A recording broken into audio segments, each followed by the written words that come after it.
berarti persiapanna kudu leuwih tibatan urang kasumpingan calon binantu. Persiapan nyambut Ramadan ku naon nu kahiji? Siapkeun hate urang, bersihkeun hate urang tina naon? Nya urang nyuhunkeun hampura ka Allah Subhanahu wa taala tina sagala kaneskanten kasalahan urang. Bohka kepada manusia naon deui memaafkan sesama, lamun mah meureun batur boga salah ka urang atanapi urang boga salah ka batur maka sok silih hampuran. Bisi jadi ke lamun urang teu ngahampura ka batur dina saum teh papangi jeung eta gedeg hate tungtungna saumna apa. Nah eta nu dipersiapkeun dulu selain dina munggahan jadi munggahan mah aya nu kasabaraha.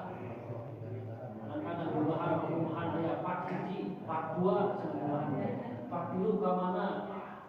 Tapi persiapanna anu digesampingkeun padahal eta anu dipentingkeun mah kitu. Persiapan hate tadi naon Bu? Minta pangampura ka Allah dina sagala kasalahan urang, terus ngamaafkeun sesama, boh urang ngalakukeun kasalahan urang suping boh batur ngalakukeun kasalahan ka urang dihampurakeun ku urang. Bersihkeun oge hate tina iri jeung dendam. Bisi-bisi kitunya urang tersaung teh papangih min jelema anu dipikar keheul ku urang. Timbul rasa kakeheul deui, da urang can ngagaduhan niat pikeun ngahampura. Sehingga saum urang jadi apa? Sebab naon innallaha yuhibbut tawwabin. Si emut dan nalika urang minta pangampura ka Allah, yakin Allah Maha Panghampura.